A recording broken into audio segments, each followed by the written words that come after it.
जयपुर में बना लालकोठी अंडरपास मुसीबत का सबब तकनीकी खामी और बाहरी ट्रैफिक से हर दिन हो रहे एक्सीडेंट। जाम से राहत के लिए बनाया गया अंडरपास।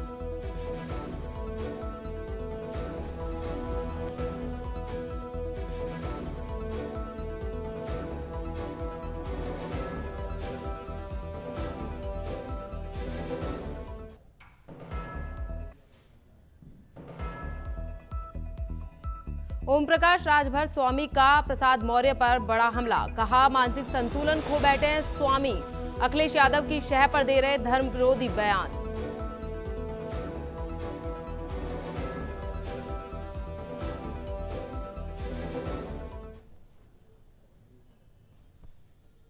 उत्तर प्रदेश के मुख्यमंत्री योगी आदित्यनाथ ने जयपुर में जनसभा को किया संबोधित। कहा, कांग्रेस देश की समस्या का नाम और बीजेपी की समस्या के समाधान का नाम। कांग्रेस द्वारा की गई बड़ी बड़ी समस्याओं का बीजेपी कर रही समाधान।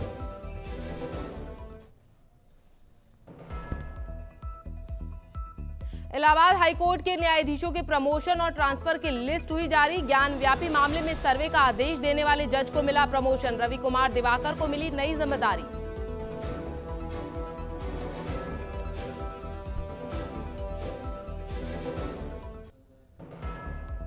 नमस्कार, स्वागत है आपका नवतेज टीवी में और मैं हूं आपके साथ प्रियंका शर्मा। बुलेटिन की शुरुआत करते हैं ताजा खबरों के साथ।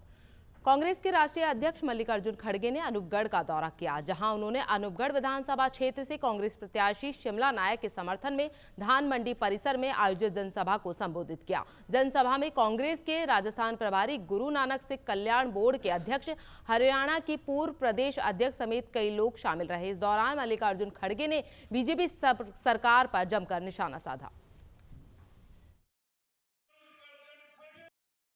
भाई साहब बहुत अच्छा। मुझे खुद को ही समझ नहीं आ रहा कि इतना गुस्सा है। बीजेपी के लोग जो बीजेपी छोड़ के कांग्रेस में शामिल हो रहे हैं, कहीं जेसीपीओ से, कहीं फूल बरसाए जा रहे हैं। एक सभा में 500-700, 800 लोग मिलते हैं। मेरी मातृशक्ति आ रही है।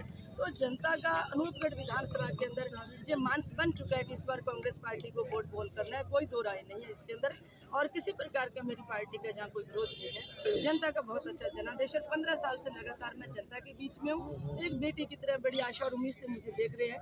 मेरी भी ये एक तमन्ना है कि अगर मेरे को जनता मेरी मौका देती है तो मेरे जनता के बीच में मुझे सेवा करनी है। कार्यकर्ता काफ़ी लंबे समय के बाद मिले हैं, क्योंकि मैं काफ़ी लंबे समय से मध्य प्रदेश में व्यस्त था और वहाँ अभी 17 तारीख को मतदान होने के बाद मैं यहाँ आया तो सभी कार्यकर्ताओं की इच्छा थी कि हम सब मिलकर इसके बाद जो चुनाव प्रक्रिया चल रही है उसमें सम्मिलित होकर पार्टी को जिताने का काम करें। तो उसके लिए आज सब कार्यकर्ता है। भावुकता निश्चित तौर पे होती है, क्योंकि एक उम्मीद, एक आस सभी कार्यकर्ताओं को थी कि यहाँ से एक लंबे समय से हम संघर्ष और काम करते हुए ये उम्मीद लगाए बैठे थे कि भी टिकट पार्टी देगी, जिसमें एक परिवार की तरह से जुड़े हुए लोगों को, क्योंकि सब कांग्रेस पार्टी से अंता विधानसभा क्षेत्र प्रत्याशी प्रमोद जैन भाया और उनका परिवार ढाणी ढाणी जाकर मतदाताओं से सघन जनसंपर्क कर रहे हैं। इस दौरान भाया ने कहा कि कांग्रेस जो कहती है वह करती है, हमारी कथनी और करनी में अंतर नहीं है। साथ ही उन्होंने 7 गारंटियों का भी जिक्र किया। इसी के साथ प्रमोद जैन की पत्नी उर्मिला भाया ने जनसंपर्क के दौरान कहा कि कांग्रेस सरकार द्वारा 5 साल आमजन के विकास और कल्याण को लेकर कार्य किया गया है और मुख्यमंत्री जी की 25 लाख की मुख्यमंत्री चिरंजीवी स्वास्थ्य बीमा योजना ने इतिहास रच दिया है।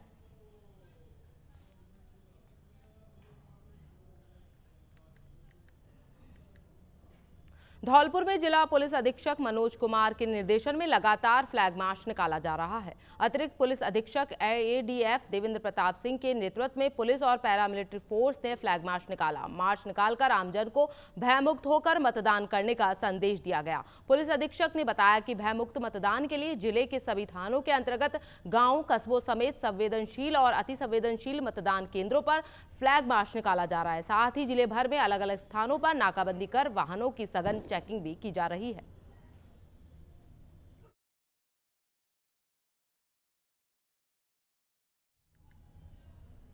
जिला निर्वाचन अधिकारी अनिल कुमार अग्रवाल ने दिशा निर्देश में चलाए जा रहे मतदाता जागरूकता अभियान के तहत धौलपुर में कार्यक्रमों का आयोजन किया गया। स्वीप के अंतर्गत सतरंगी सप्ताह के 5वें दिन खेल संगठनों के खिलाड़ियों के लिए कार्यक्रम का आयोजन किया गया, जिसमें मौजूद खिलाड़ियों को संबोधित करते हुए नगर परिषद आयुक्त किंगपाल सिंह राजौरिया ने कहा कि आपका नैतिक दायित्व है कि आप 25 नवंबर को अपने माता पिता, भाई बहन और पड़ोसियों को मतदान करने के लिए प्रेरित करें, उन्हें जागरूक करें कि मतदान करना बहुत जरूरी है और आपका एक मत एक अच्छी सरकार का निर्माण कर सकता है। उन्होंने खिलाड़ियों को शपथ दिलाई कि वे लोकतंत्र के महापर्व में अपनी भूमिका निभाएं और 100% मतदान के लक्ष्य को प्राप्त करने में प्रशासन का सहयोग करेंगे।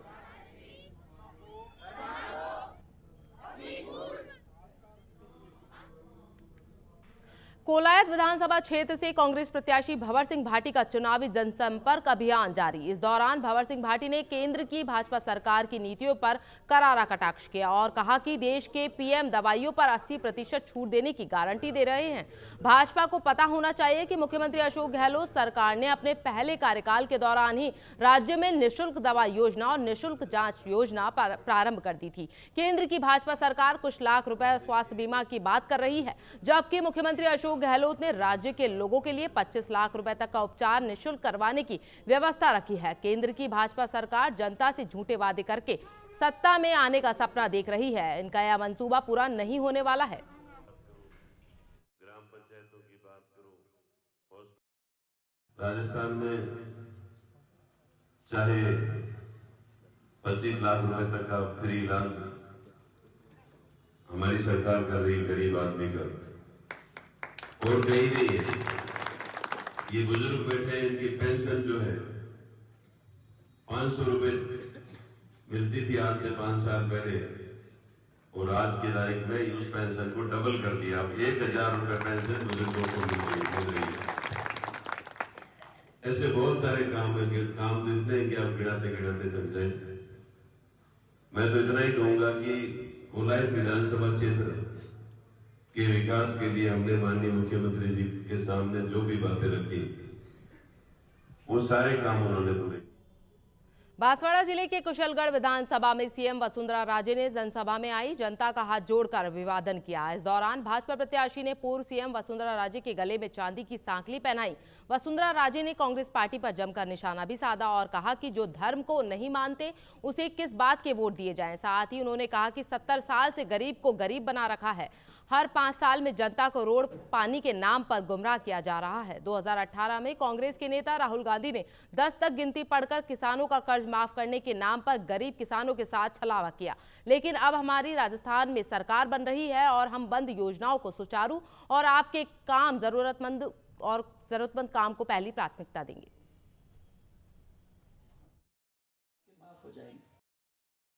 जो ऐसे लोग जो बैठे हुए हमारे 33 कोटि देवी देवताओं को नहीं मानता है, ऐसे लोग आगे आपका विकास करेंगे तो कैसे करेंगे भाइयों, ये तो बताओ मुझे।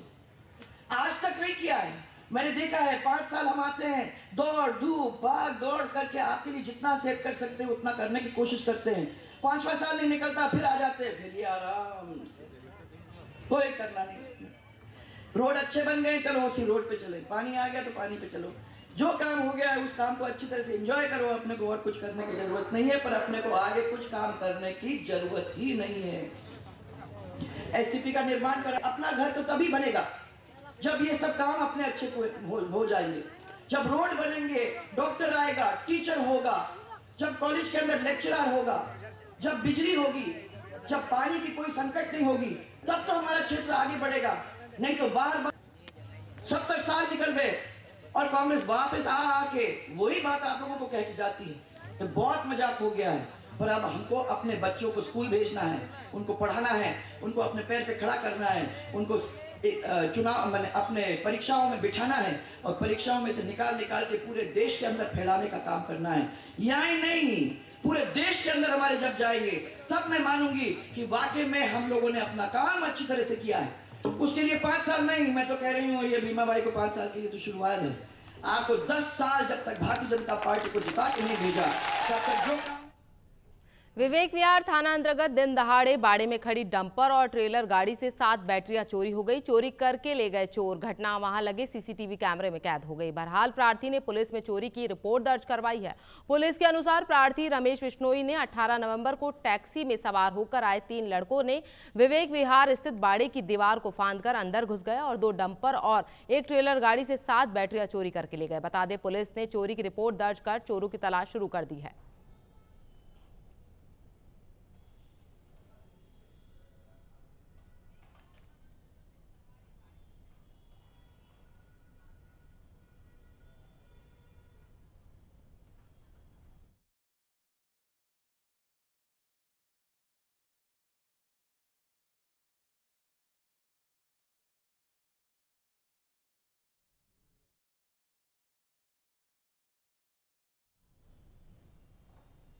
राजस्थान में विधानसभा चुनावों की उल्टी गिनती शुरू हो चुकी है। अब से कुछ ही दिन में लोकतंत्र के महापर्व में जनता अपना अपना योगदान देगी और अपनी मनपसंद सरकार बनाएगी। लेकिन जैसा कि नवतेज टीवी शुरुआत से ही आपको बताता आ रहा है कि अब की बार का चुनाव काफी रोचक होने वाला है। अब की बार किसी भी पार्टी को बहुमत मिलना वर्तमान परिस्थिति के हिसाब से मुश्किल लग रहा है। पार्टियों के टॉप लीडरशिप के दौरे में लगातार राजस्थान में देखे जा रहे हैं। इसी कांग्रेस नेता राहुल गांधी दौसा में हुई चुनावी जनसभा में खूब गरजे और पीएम मोदी और प्रदेश भाजपा पर जमकर निशाना भी साधा। राहुल गांधी के आरोप पर नवतेज टीवी ने प्रदेश भाजपा की प्रवक्ता निधि शर्मा से की खास बातचीत। राजस्थान में अब से कुछ ही दिनों में मतदान होने हैं। आपको बता दें कि राजस्थान की पूरी जनता लोकतंत्र के इस महापर्व में हिस्सा लेगी और अपनी पसंद की, अपनी इच्छा की सरकार बनाने के लिए मतदान केंद्रों पर आएंगे।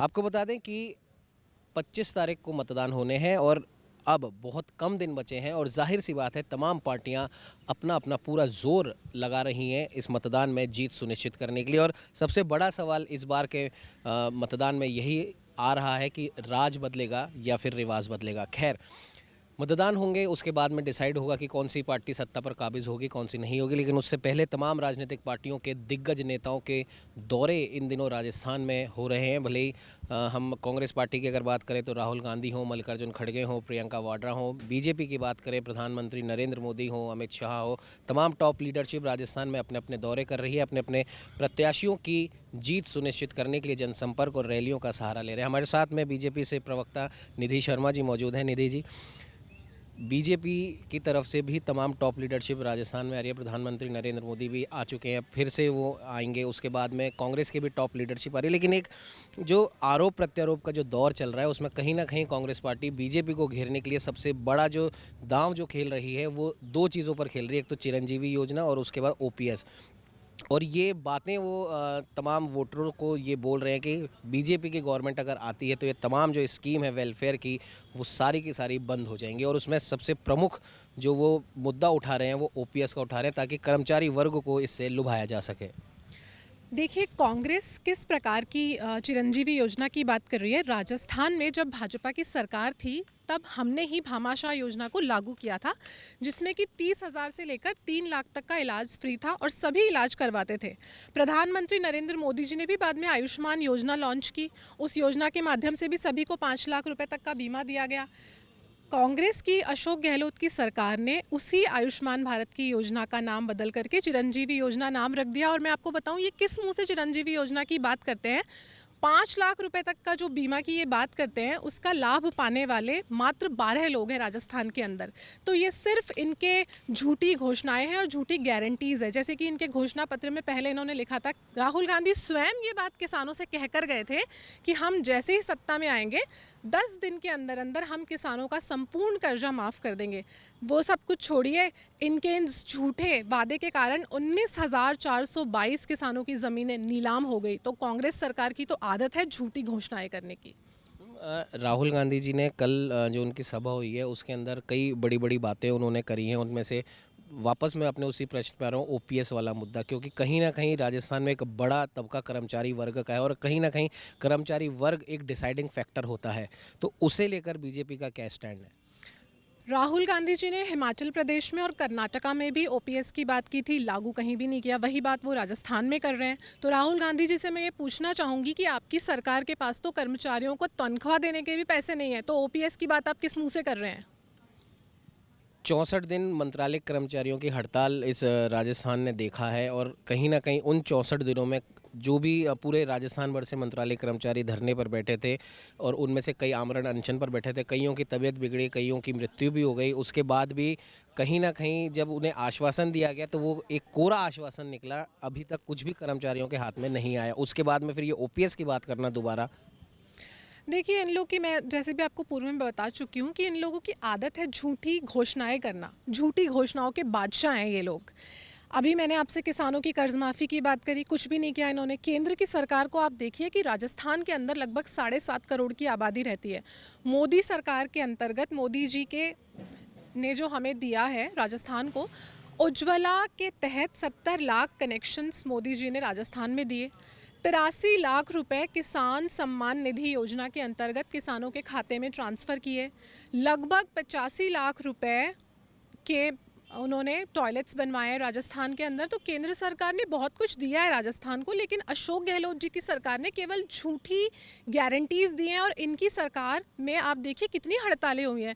थोड़े टाइम पहले एम्बुलेंस कर्मी हड़ताल पे थे, उससे पहले रोडवेज़ कर्मचारी, उससे पहले शिक्षा विभाग, उससे पहले नर्सिंग स्टाफ, पूरे डॉक्टर्स स्ट्राइक पे थे। तो इनकी सरकार तो हड़तालों की सरकार है। बिल्कुल। और राहुल गांधी जी की ही सभा की अगर बात करें, कांग्रेस के टॉप लीडरशिप में उनका नाम आता है। कहीं ना कहीं उन्होंने पैसे के खेल के बारे में बताया। उन्होंने बताया कि अगर कांग्रेस गवर्नमेंट को आप दोबारा बनाते हैं तो जो भी पैसा होगा वो गरीबों की जेब में जाएगा, और बीजेपी की अगर गवर्नमेंट बनती है तो वो पैसा अडानी की जेब में जाएगा। ये बिल्कुल बेबुनियादी बातें हैं। तो उन्होंने राहुल गांधी जी बताएं कि क्यों उन्होंने अडानी को 85,000 गज ज़मीन राजस्थान के अंदर जैसलमेर में दे रखी है अडानी जी को, अगर वो खुद अडानी जी के इतना खिलाफ है तो। दूसरी बात, हत्या का आपने जो मुद्दा रखा, ये सरकार इतनी संवेदनहीन है अपने कर्मचारियों के प्रति। कोटा में जो चंबल रिवर फ्रंट है उसमें सबसे बड़ा घंटा लगाने का काम था, जो कि एक इंजीनियर देवेंद्र आर्य जी को दिया गया था। उन देवेंद्र आर्य जी की बहुत दर्दनाक तरीके से मृत्यु हो गई। और इसको मैं मृत्यु नहीं कहूँगी, ये एक हादसा नहीं है, ये एक हत्या है। और ये मैं नहीं कह रही हूँ, उनके खुद के पुत्र ने एक वीडियो जारी करके ये बात बताई है कि उनकी हत्या कर दी गई है, क्योंकि उनके ऊपर लगातार प्रेशर माउंट किया जा रहा था कि वो उस घंटे को जल्द से जल्द अनबॉक्स करें, मतलब उसका जो कवर था वो हटाएं जल्द से जल्द, जबकि ऐसा करना मुमकिन नहीं था।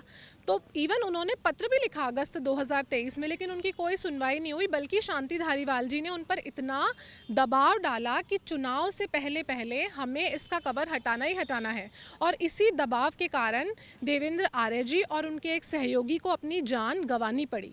इस पर एनजीटी ने भी संज्ञान लिया है। और कोटा चंबल रिवर फ्रंट ये वही है जिसमें 1400 करोड़ रुपए का भ्रष्टाचार भी हुआ है।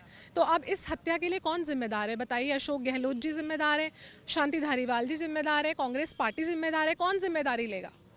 बिल्कुल मैम। और एक और जो प्रमुख चीज़ जो राहुल गांधी ने अपनी उस सभा से कही थी, उन्होंने कहा था कि अगर बीजेपी की गवर्नमेंट अगर बनती है तो फ्री इलाज, फ्री शिक्षा, 500 रुपये में सिलेंडर, ये तमाम जो चीज़ें हैं वो बंद हो जाएंगी। ऐसा बिल्कुल भी नहीं है। देखिए, लोक कल्याणकारी जो भी योजनाएं हैं वो डेफिनेटली जारी रहेंगी। राहुल गांधी जी तो आज इस तरीके की बातें कर रहे हैं, लोक कल्याणकारी ये सभी योजनाएं तो मोदी जी पहले से चला रहे हैं। गैस सब्सिडी की बात कर लीजिए आप, पीएम आवास योजना की बात कर लीजिए आप, चिरंजीवी योजना के नाम से जो ये फंड ले रहे हैं केंद्र की सरकार से आयुष्मान भारत योजना के तहत, और उसी को अपने नाम से पेश कर रहे हैं, तो ये तो सारी योजनाएं हमारी ही हैं। मैम, जब भी चुनाव आते हैं, भले ही वो लोकसभा हो, विधानसभा हो, पंचायत, इस तरह के चुनाव हो, कहीं ना कहीं हमने देखा है पिछले कुछ सालों में भाषा का स्तर काफ़ी गिरा है। मल्लिकार्जुन खड़गे की बात करें जो कांग्रेस के राष्ट्रीय अध्यक्ष है, पवन खेड़ा की बात करें जो कि राष्ट्रीय प्रवक्ता है, पवन खेड़ा ने तो कह दिया कि मेरा प्रधानमंत्री झूठा है। मल्लिकार्जुन खड़गे ने भी इसी प्रकार के कुछ बयान गाहे बेगाहे कभी ना कभी प्रधानमंत्री नरेंद्र मोदी जी के ऊपर दिए हैं, भले ही उनकी माता जी के लेकर हो, उनके पिताजी को लेकर हो। ये सिर्फ इनकी बौखलाहट है, क्योंकि इन्हें पता है कि इन्होंने इतना भ्रष्टाचार किया है कि अब ये सरकार दोबारा बना नहीं पाएंगे। तो ऐसी भाषा का इस्तेमाल इनकी बौखलाहट को दर्शाता है, और अब ये बहुत ज़्यादा बौखलाए हुए हैं, इसलिए इस प्रकार की भाषाएं इस्तेमाल कर रहे हैं। साथ ही साथ मैं बताऊं कि माताओं पे प्रश्न उठाते हैं, तो राजस्थान में तो आपको पता है कि माताएं बहनें कहीं भी सुरक्षित नहीं हैं। इनके खुद की विधायक है दिव्या मदेरणा जी, जो कह चुकी हैं कि मैं खुद ही सुरक्षित महसूस नहीं करती हूँ राजस्थान में। तो महिलाओं के प्रति तो ये बहुत ज़्यादा संवेदनहीन है। तो ये इसी प्रकार की बातें करेंगे। एक आखिरी सवाल ये है कि हर्षदीप वाल्मीकि का एक मैटर सामने आया था, जो कांग्रेस में ही उस समय के जो विधायक थे गिरिराज मलिंगा जी, जो कि अब बीजेपी में आ गए हैं। कहीं ना कहीं 1.5 साल पहले उनके ऊपर जानलेवा हमला किया गया था। हालांकि उनका कहना है कि वो हमला गिरिराज मलिंगा ने करवाया था, लेकिन ये जांच का विषय है। लेकिन 1.5 साल तक उसकी कोई सुध नहीं ली गई। और अभी एक दिन पहले मुख्यमंत्री अशोक गहलोत, राष्ट्रीय अध्यक्ष मल्लिकार्जुन खड़गे वहाँ पर गए, उनसे मिलकर आए और उनको ये बोल कर आए कि आपका अभी तक जो कुछ भी नहीं हुआ है वो सारा काम आपका इलाज से लेके आपकी नौकरी तक का वो सब करेंगे। और वहीं से उन्होंने बयान दिया है कि बीजेपी दलित विरोधी है। सरासर गलत है ये। और ये मैं आपको फिर बता रही हूँ कि सिर्फ इनकी बौखलाहट है क्योंकि चुनाव हार रहे हैं, अंत में इनको सारी बातें याद आती है। ये वही कांग्रेस पार्टी है जिन्होंने मंडल कमीशन की रिपोर्ट को लागू नहीं होने दिया था। तो दलित विरोधी हम नहीं है, दलित विरोधी ये हैं। तो ये थे हमारे साथ निधि शर्मा जी। इनका साफ तौर पर कहना है कि कांग्रेस पार्टी या कांग्रेस पार्टी के तमाम जो टॉप लीडरशिप है, प्रदेश स्तर की जो लीडरशिप है, तमाम जो उनके कार्यकर्ता हैं, प्रत्याशी हैं, जो आरोप ये बीजेपी के ऊपर लगा रहे हैं, बीजेपी के केंद्रीय नेतृत्व पर लगा रहे हैं, वो सरासर वो झूठे आरोप हैं, निराधार है, उनमें कोई तथ्य नहीं है। और सबसे बड़ी बात, जो भाषा का स्तर जो इस समय गिरता हुआ दिखाई दे रहा है कांग्रेस पार्टी के लीडरशिप के द्वारा, भले ही वो मल्लिकार्जुन खड़गे हों, पवन खेड़ा हों, राहुल गांधी हो, प्रधानमंत्री के ऊपर जिस प्रकार की टिप्पणी हो रही है, निधि शर्मा जी का साफ तौर पर कहना है कि इनकी बौखलाहट है, इन्हें पता पड़ चुका है। और राहुल गांधी भी एक मरतबा कह चुके हैं कि राजस्थान में पता नहीं हम जीतेंगे या हारेंगे। ये उस बौखलाहट का ही नतीजा है कि इस प्रकार के बयानबाजियां हो रही हैं, बीजेपी के ऊपर झूठे आरोप लगाए जा रहे हैं। और सबसे बड़ी बात यह है कि कांग्रेस पार्टी के हर नेता, कार्यकर्ता, प्रत्याशी, टॉप लीडरशिप एक इल्ज़ाम जो बीजेपी के ऊपर लगा रही है कि अगर बीजेपी जीतती है तो वेलफेयर की जो भी स्कीम्स हैं वो बंद कर दी जाएंगी। बीजेपी की तरफ से, प्रधानमंत्री नरेंद्र मोदी की तरफ से और भाजपा के राष्ट्रीय अध्यक्ष जेपी नड्डा की तरफ से ये साफ कर दिया गया है कि वेलफेयर की, पब्लिक वेलफेयर की जो भी स्कीम्स हैं वो यथावत चालू रहेंगी, किसी भी स्कीम को बंद नहीं किया जाएगा। हालांकि चुनाव अब 25 तारीख को हैं, जिसमें अब बहुत कम दिन बचे हैं और चुनाव आते आते हम ये कह सकते हैं कि कई प्रकार के वादे, दावे तमाम पार्टियों की तरफ से किए जाएंगे। लेकिन देखने वाली बात ये होगी कि जैसा कि हमने शुरुआत में भी बताया था कि इस बार का चुनाव काफ़ी रोचक चुनाव है और सबसे बड़ी निगाह तमाम राजनीतिक विश्लेषकों की भी इस चुनाव पर इसीलिए टिकी हुई है कि राज बदलने वाला है या फिर राजस्थान में अब की बार रिवाज बदलने वाला है। क्या कांग्रेस अपनी सत्ता को बचा पाएगी या फिर बीजेपी एक बार फिर से, जो ट्रेंड इतने सालों से राजस्थान में चल रहा है, एक बार कांग्रेस एक बार बीजेपी, तो क्या बीजेपी वापस सत्ता पर काबिज होगी? सहयोगी कैमरामैन अजय के साथ उमंग माथुर, नवतेज टीवी, जयपुर। पीलीबंगा में प्रधानमंत्री नरेंद्र मोदी की चुनावी जनसभा हुई, जिसमें हजारों की संख्या में लोगों की भीड़ जमा हुई। साथ ही जनसभा में हनुमानगढ़, श्रीगंगानगर जिलों की 11 विधानसभा क्षेत्रों के भाजपा प्रत्याशियों सहित श्रीगंगानगर सांसद निहाल चंद, भाजपा पदाधिकारी एवं कार्यकर्ता मौजूद रहे। पीलीबंगा पहुंचते ही पीएम मोदी ने हाथ हिलाकर जनता का अभिनंदन किया। मंच पर प्रधानमंत्री नरेंद्र मोदी का माला पहनाकर व हल्का प्रतीक भेंट कर स्वागत किया गया। पीलीबंगा में हुई जनसभा को संबोधित करते हुए प्रधानमंत्री नरेंद्र मोदी ने राजस्थान की कांग्रेस सरकार पर निशाना साधते हुए कहा कि पेट्रोल डीजल के भाव पड़ोसी राज्यों में कम है, यहां 12-13 रुपए ज्यादा में दिया जा रहा है। उन्होंने सवाल किया कि यह माल किसके लिए चोरी कर रहे हो, जादूगर। साथ ही कहा कि बीजेपी की सरकार बनने पर नशा तस्करों पर कठोर कार्रवाई होगी। कांग्रेस सरकार के कार्यकाल में जल जीवन मिशन के करोड़ों रुपए का घोटाला हुआ है। भाजपा की सरकार बनी तो गरीबों को लूटने वाले सलाखों के पीछे होंगे।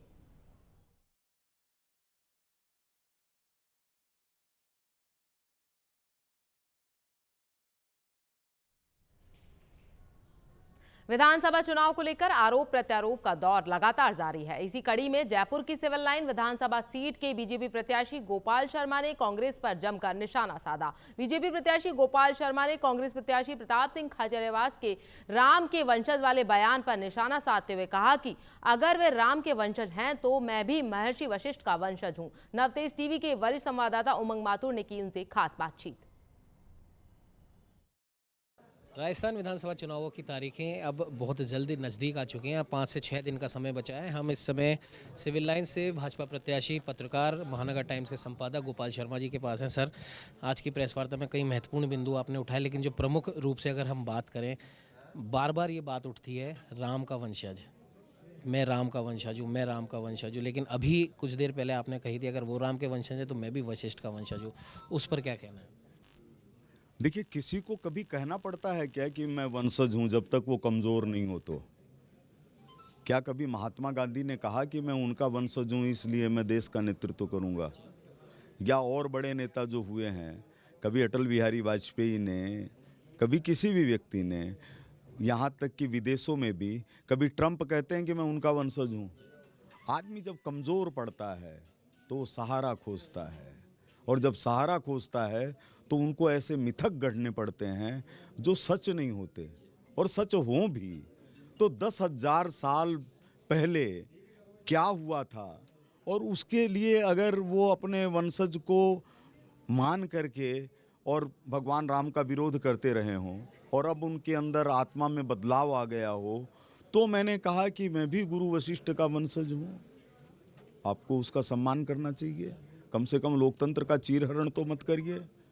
आप राक्षसों की उसमें तो शामिल मत होइए।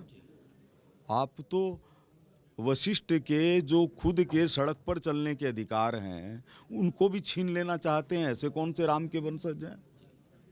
राम जी का तो धनुष और तुणीर रावण की तरफ था, आप तो अपने गुरु जी की तरफ लगा रहे हैं। ये कौन सा न्याय है? बिल्कुल। उत्तर प्रदेश में योगी जी के शासनकाल में हमने देखा कई जगहों के नाम परिवर्तन किए गए। अभी इस पत्रकार वार्ता में भी ये सवाल उठा है। हसनपुरा के इतिहास की आपने बात करी, अगर वो इतिहास जैसा कि आपने बताया कि उसका नाम परिवर्तित किया गया है तो क्या हसनपुरा हरिपुरा कहलाएगा? हाँ, हरिपुरा भी कहलाएगा। और जो ये रामगंज है इसमें तो कुछ करने की ज़रूरत नहीं, क्योंकि वहाँ कानून नहीं चल रहा है। अपने में से कोई भी चला जाए कहीं भी हमेशा अतिक्रमण मिलेगा, कोई कानून व्यवस्था नहीं, कोई हेलमेट की व्यवस्था नहीं, ये नहीं है। तो मुझे लगता है कि कई बार कुछ चीज़ों का मामूली सुधार करने पर फ़र्क आता है। इसलिए मैं सोचता हूँ कि वो प्रभु रामगंज होना चाहिए। विकास की अगर बात करें तो सिविल लाइन विधानसभा क्षेत्र में कई ऐसी जगह आपने भी ये बात उठाई है कि नाले की ज़मीन के आगे बसा दिया गया कुछ विशेष संप्रदाय के लोगों को, और बारिशों में उनको सबसे ज़्यादा दिक्कत आती है। एक वो वाली बात, और संपूर्ण सिविल लाइन विधानसभा क्षेत्र की अगर बात करें विकास के रिलेटेड, तब क्या कुछ आपका विजन रहेगा? देखिए, जगह जगह के ऊपर ज़मीनों पर कब्जे किए गए हैं और इसीलिए इस चुनाव में लोग ज़्यादा डरे हुए हैं। एक आध आदमी को तो डर ये है कि जेल जाना पड़ेगा ही पड़ेगा, लेकिन बाकी लोगों को ये भय है कि हमारी जो ये कमाई का काला धंधा है ये बंद हो जाएगा। तो बंद होना ही है। भारत के अंदर एक बार असत्य जीत सकता है, लेकिन असत्य को हमेशा पराजित होना ही है। तो ये थे हमारे साथ गोपाल शर्मा जी। इनका साफ तौर पर ये कहना है कि जो लोग अपने आप को राम के वंशज बता रहे हैं उनको ये भी ध्यान रखना चाहिए कि अगर वो राम के वंशज हैं तो मैं भी वशिष्ठ का वंशज हूँ, और राम के गुरु थे वशिष्ठ, और राम कभी अपने गुरु का अपमान नहीं करेंगे। लेकिन राम के वंशज बताने वाले गुरु वशिष्ठ के वंशजों का लगातार अपमान करते जा रहे हैं। और साफ तौर पर उन्होंने हसनपुरा और हरिपुरा के बीच का जो डिफरेंस है वो उन्होंने बताया कि अगर इतिहास के हिसाब से अगर हसनपुरा का नाम चेंज किया गया है तो इतिहास को जांच करके, इतिहास की अच्छी तरह से जांच परख करके हसनपुरा का नाम हरिपुरा किया जाएगा। रामगंज के नाम के आगे सिर्फ प्रभु लगा दिया जाएगा, प्रभु रामगंज उस एरिया का नाम किया जाएगा। विकास की जहां तक बात है तो पूरे सिविल लाइन विधानसभा क्षेत्र में 5 साल में जो भी भ्रष्टाचार हुआ है, विकास की अनदेखी की गई है। विकास की पटरी पर अब सिविल लाइन विधानसभा क्षेत्र वापस से आएगा, और जिन जिन लोगों ने भ्रष्टाचार किया है उनके लिए जेल की कालकोठरियाँ बिल्कुल तैयार है। सहयोगी कैमरामैन अजय के साथ उमंग माथुर, नवतेज टीवी, जयपुर। पंजाब के पटियाला में पराली जलाने पर किसानों के ऊपर मामले दर्ज किए जा रहे हैं, जिसके चलते पंजाब और हरियाणा में 18 गैर राजनीतिक किसान जत्थेबंदियों द्वारा डीसी और एएसपी कार्यालय के बाहर पराली जलाकर घेराव करने का आह्वान किया। साथ ही बड़ी संख्या में किसानों ने प्रदर्शन भी किया। किसानों ने कहा कि पंजाब सरकार और केंद्र सरकार की नीयत साफ नहीं है, वह धमाकर किसानों को पराली जलाने से रोकना चाहती है। किसानों ने कहा कि अगर सरकार एमएसपी लागू करे और अच्छे भाव किसानों को दे दे तो किसान धान की फसल क्यों उगाएगी। ਇਹ ਜੀ ਸਾਡੀਆਂ 7 ਮੰਗਾਂ ਨੇ। ਮੇਨ ਮੰਗ ਤਾਂ ਹੈਗੀ ਸਾਡੀ ਪਰਾਲੀ ਦੀ। ਪਰਾਲੀ ਬਾਰੇ ਸਾਨੂੰ ਇਹ ਕੋਈ ਸਬਸਿਡੀ ਨਹੀਂ ਦੇ ਰਹੇ, ਕੋਈ ਸਾਨੂੰ ਮਸ਼ੀਨ ਨਹੀਂ ਦੇ ਰਹੇ ਹੈਗੇ। ਜੇ ਮਸ਼ੀਨਾਂ ਸਾਨੂੰ ਦਿੰਦੇ ਹੁਣ ਫਿਰ ਅਸੀਂ ਕਾਹਨੂੰ ਅੱਗ ਲਾਵਾਂਗੇ। ਜਿਹੜਾ ਤਾਂ ਹੁਣ ਮਸ਼ੀਨ ਵਾਲੇ ਕੋਲ ਜਾਂਦੇ ਆ ਉਹ ਘੱਟੋ ਘੱਟ ਕਹਿੰਦਾ ਵੀ ਸਾਨੂੰ 30 ਕਿੱਲੇ ਹੋਣੇ ਚਾਹੀਦੇ ਆ। ਉਹ ਕਿਸਾਨ ਕੋਲ 30 ਕਿੱਲੇ ਦਾ ਇੱਕ ਪਾਸੇ ਰਹੇ, ਉਹਦੇ ਕੋਲ 30 ਵਿਗੇ ਹੀ ਹੁੰਦੀ ਹੈ। ਫਿਰ ਜਦ ਉਹਦੇ ਮਸ਼ੀਨ ਨਹੀਂ ਆਉਂਦੀ ਹੈਗੀ ਉਹ ਦੁਖੀ ਹੋਇਆ ਫਿਰ ਅੱਗ ਲਾਉਂਦਾ। ਤੇ ਇਹ ਜਿਹੜੀ ਸਰਕਾਰ ਹੈ ਨਾ ਉਸ ਮੌਕੇ ਭਗਵੰਤ ਮਾਨ ਜਦੋਂ ਕਾਂਗਰਸ ਦਾ ਰਾਜ ਤਾ ਜਾਂ ਅਕਾਲੀਆਂ ਦਾ ਰਾਜ ਤਾ ਆਪ ਅੱਗ ਲਵਾਉਣ ਜਾਂਦਾ ਹੁੰਦਾ ਸੀ। ਜਿਹੜਾ ਅੱਜ ਇਹ ਕਿਸਾਨਾਂ ਨੂੰ ਤੰਗ ਕਰ ਰਿਹਾ ਇਹ ਕਹਿੰਦਾ ਵੀ ਅਸੀਂ 24,000 ਮਸ਼ੀਨ ਦਿੱਤੀ ਆ। ਸਾਨੂੰ ਦੱਸੋ ਵੀ 12,000 ਦਾ ਪਿੰਡ ਹੈ, ਬਹੁਤ ਪਿੰਡਾਂ 'ਚ ਤਾਂ ਮਸ਼ੀਨਾਂ ਹੈ ਹੀ ਨਹੀਂ, ਗਈਆਂ ਹੀ ਨਹੀਂ ਹੈਗੀਆਂ। ਮੁੱਖ ਮੰਗਾਂ ਸਾਡੀਆਂ ਤਿੰਨ ਨੇ, ਸੱਤ ਵੀ ਜਿਹੜੀਆਂ ਤੇ ਸੰਘਰਸ਼ ਅਸੀਂ ਲੜਨ ਜਾ ਰਹੇ ਹਾਂ ਵੀ ਜਿਹੜੀ ਪਰਾਲੀ ਦੇ ਨਾੜ ਤੇ ਪੰਜਾਬ ਤੇ ਕੇਂਦਰ ਸਰਕਾਰ ਪੱਬਾਂ ਭਾਰ ਹੋਈ ਵੀ ਹੈ ਵੀ ਕਿਸਾਨ ਪਰਾਲੀ ਨੂੰ ਅੱਗ ਲਾਉਂਦੇ ਨੇ। ਸਾਡਾ ਕੋਈ ਅੱਗ ਲਾਉਣਾ ਸ਼ੌਂਕ ਨਹੀਂ ਹੈਗਾ, ਕੋਈ ਅਸੀਂ ਜਿੱਦ ਨਹੀਂ ਕਰਦੇ ਕਿਸੇ ਤਰ੍ਹਾਂ ਦੀ। ਸਰਕਾਰ ਸਾਨੂੰ ਮਸ਼ੀਨਾਂ ਦਵੇ, ਪਰਾਲੀ ਦੀ ਸਾਂਭ ਸੰਭਾਲ ਕਰੇ, ਬਿਲਕੁਲ ਅਸੀਂ ਅੱਗ ਨਹੀਂ ਲਾਉਂਦੇ। ਪਰ ਜੇ ਸਰਕਾਰ ਹੱਥ ਖੜੇ ਕਰਦੀ ਹੈ, ਕਿਸੇ ਪਿੰਡਾਂ ਦੇ ਵਿੱਚ ਜਾਂਦੀਆਂ ਨਹੀਂ ਹਨ मशीना, फिर किसान। बदायूं में उजानी कार्यक्रम आयोजित किया गया। इस कार्यक्रम में मुख्य अतिथि डीपी यादव, पूर्व सांसद, पूर्व मंत्री उपस्थित हुए। पूर्व मंत्री का सभी ने गर्मजोशी से फूल माला पहनाकर भव्य स्वागत किया। इस दौरान पूर्व मंत्री ने अपने संबोधन में कहा कि सभी खिलाड़ियों को यूपी स्टेट से लेकर लखनऊ, दिल्ली तक हर संभव मदद करने का आश्वासन भी दिया गया और अपने भाषण में युवाओं को नशे से दूर रहने की सलाह दी गई।